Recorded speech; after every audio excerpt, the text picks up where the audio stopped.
অন্নপূর্ণা যোজনার ফর্মে correction option চালু করা হয়েছে। অর্থাৎ অন্নপূর্ণা যোজনার অফলাইন বা অনলাইন অ্যাপ্লিকেশনে যদি ভুল করে থেকে থাকেন সেক্ষেত্রে কারেকশন বা এডিট অপশন চালু করা হয়েছে, এমনি সিদ্ধান্ত নেওয়া হয়েছে। তো অন্নপূর্ণা যোজনার ফর্মে কি কি কারেকশন করা যাবে, এছাড়াও আরও বেশ কয়েকটি সিদ্ধান্ত নেওয়া হয়েছে।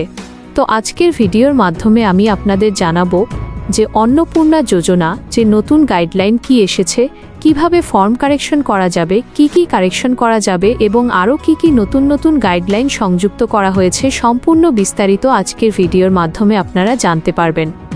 তাই ভিডিওটি স্কিপ না করে আপনারা সম্পূর্ণ দেখবেন এবং আমাদের সাথে থাকবেন। তো আপনারা এখন আমাদের স্ক্রিনে একটি নোটিফিকেশন দেখতে পাচ্ছেন, অর্থাৎ একটি মিটিংয়ের নোটিফিকেশন আছে। অন্নপূর্ণা যোজনার 8 তারিখে একটা মিটিং হয়। অন্নপূর্ণা যোজনা নিয়ে এই মিটিংয়ে বেশ কয়েকটি সিদ্ধান্ত নেওয়া হয়েছে, সেটা আমি আপনাদের স্টেপ বাই স্টেপ জানাবো।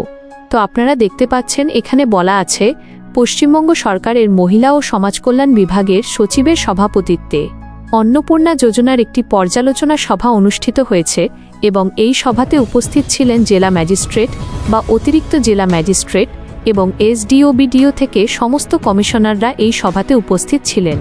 তো এখানে দেখুন যে এডিট বা কারেকশনের কথা আমি বললাম। এখানে বলা আছে edit option regarding minor name change, Aadhaar change etc is required. অর্থাৎ এখানে আপনারা নাম পরিবর্তন করতে পারবেন বা আধার পরিবর্তন করতে পারবেন ইত্যাদি সংক্রান্ত যে কোনো বিকল্প আপনারা এডিট বা কারেকশন করতে পারবেন। দেখুন বলা আছে এখানে যে ইনকোয়ারি অফিসার আছে সেই ইনকোয়ারি অফিসার ভেরিফাই করবে।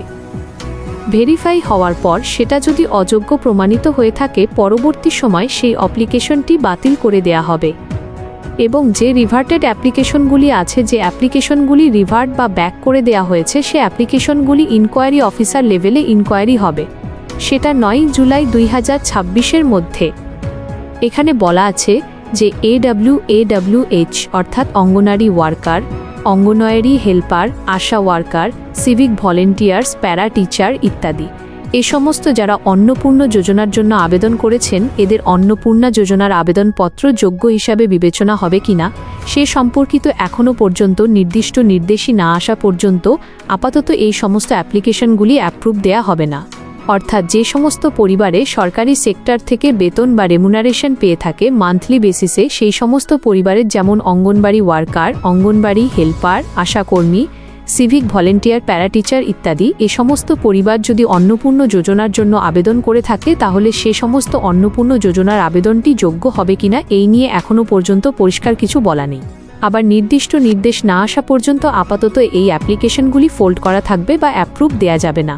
এবং যে সমস্ত পরিবার সরকারি employee pensioner income tax provide করে সে সমস্ত পরিবারের অন্নপূর্ণা যোজনার অ্যাপ্লিকেশন এখনও আপাতত যোগ্য হিসাবে বিবেচনা করা যাবে না, সেটা বলা আছে। এবং যে আলোচনা হয় সে আলোচনাতে বলা আছে যে যে সমস্ত পরিবার জিএসটি পেমেন্ট করে বা 3 বা তার বেশি রুম যদি ওই ফ্যামিলির থেকে থাকে বা 50 শতকের বেশি যদি জমি থেকে থাকে সেক্ষেত্রে বা জমির মালিকানা হয়ে থাকে সেক্ষেত্রে তাদের কি বিবেচনা করা হবে কিনা সে বিষয়ে প্রশ্ন উঠে। বিষয়টা যদি কোনো অ্যাপ্লিকেশনে ভুল থেকে থাকে সেক্ষেত্রে সেই আবেদনকারী সিটিজেনের সার্ভিসে নিজে কারেকশন বা এডিট করতে পারবেন না। এখনও পর্যন্ত সিটিজেনে কোনো কারেকশন বা এডিট অপশান আসেনি। সেই সমস্ত বেনিফিশিয়ারি কি করতে হবে যে ইনকোয়ারি অফিসার বা ডিপার্টমেন্ট যে অফিসার লগইন আছে এই লগইনের মাধ্যমে কারেকশন করতে পারবেন। সেজন্য আপনারা আপনাদের গ্রাম পঞ্চায়েত বা ব্লক অফিসে যাবেন এবং আপনারা সাপোর্টিং ডকুমেন্টস দেখাবেন। কারেকশন করতে হবে সেটার সাপেক্ষে আপনারা ডকুমেন্টস দেখাবেন, তারপরে আপনারা কারেকশন করতে পারবেন। তো আজকের ভিডিওতে এই ইনফরমেশনটি আপনাদের সাথে শেয়ার করা ছিল। সকলের সুবিধার্থে ভিডিওটি শেয়ার করবেন। সকলে ভালো থাকবেন, সুস্থ থাকবেন।